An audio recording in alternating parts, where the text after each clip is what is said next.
Gayuma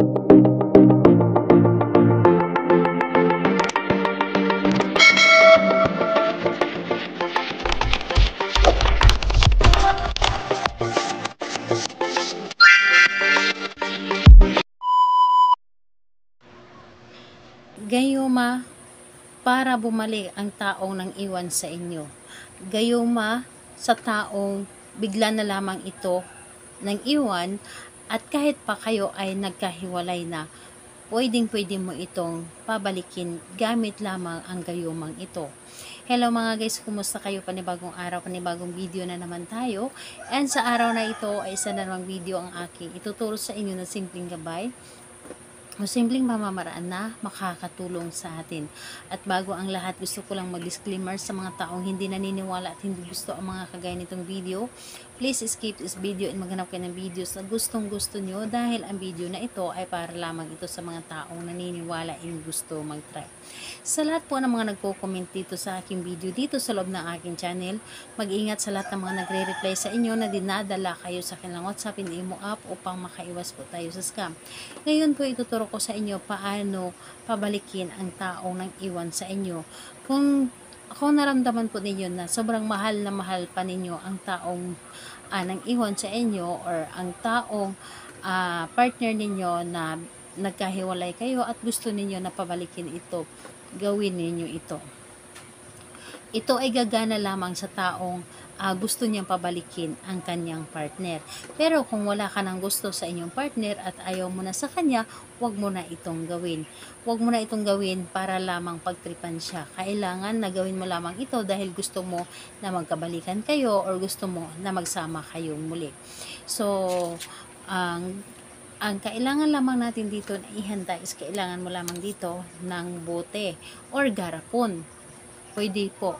And dapat po ay may takip ito. And dapat po babasagin ito ang ating gagamitin. Wag tayong gumamit ng plastic. Dapat po ay babasagin. And kailangan din natin dito ng papel.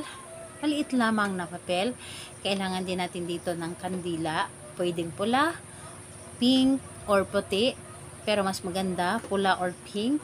Pwedeng gamit na. And pwede ring bago. Kailangan din natin dito ng isang kutsarang asukal. Asukal po ay pampatamis ito sa pagmamahalan. So, ito lamang ang dapat nating ihanda. And kapag handa na yung mga ating gagamitin, kailangan ang sarili mo naman ang inyong ihanda. Halimbawa na lamang ay kailangan na buo ang inyong loob, tiwala, at paniniwala sa inyong paggawa nito. Dapat po ay hindi ka nagdududa sa dapat mong gawin, dahil sa paggawa ng mga ganito is kailangan natin dito ang buong tiwala. Kapag ready ka na, pwede mo na itong umpisahan. Ang gawin mo lamang dito ay napakadali lamang. Dito sa isang bote, ilagay mo dito ang isang papel. Pero ang papel na ito ay iyo itong sulatan ng 3 ulit ng kanyang pangalan at apelyido. 3 ulit po. So, isulat mo dito ang kanyang pangalan at apelyido and i-roll mo lamang ito. Dapat i-roll po papunta po sa inyo. And pagkatapos nun, ilagay mo ito dito sa loob ng bote. Ilagay mo ito dito sa loob ng bote and ilagay mo din po ang isang kutsarang asukal. And kapag nailagay mo na dito ang isang kutsarang asukal, ang gagawin po ninyo, itapat mo lamang dito sa iyong baba. Halimbawa, ito ay iyong sasabihin, pangalan, apelyido na naisin mo na balikan ako at hindi ka magdalawang isip na makipagbalikan sa akin. Magmamakaawa ka na tanggapin kitang muli. Magmamakaawa ka na mahalin kitang muli. Magmamakaawa ka na magsama tayong muli. Ako at ako lamang ang iyong iisipin. Ako at ako lamang ang iyong babalikan. Mamahalin mo ako na higit pa sa iyong sarili. Habang buhay mo ako mamahalin at wala nang iba pa. So, sasabihin mo na dito ang lahat-lahat anuman ang gusto mong sabihin. And pagkatapos nun, sindihan mo ang inyong kandila at ito ay iyong painitan. Painitan mo ito dito sa loob or dito po sa may sa baba ng bote. dito sa ilalim. Painitan mo ito gamit ang kandila. And kapag naramdaman mo na mainit na dito sa loob, inyo na itong ihinto and patayin na po ang kandila. And kung merong takip ang buti na inyong ginamit, mas maganda na inyo itong takpan or humanap kayo ng buti na meron talagang takip.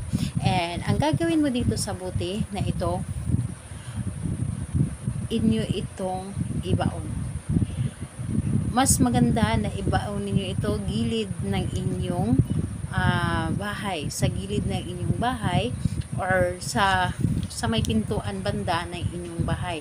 Doon po ninyo ibaon ito.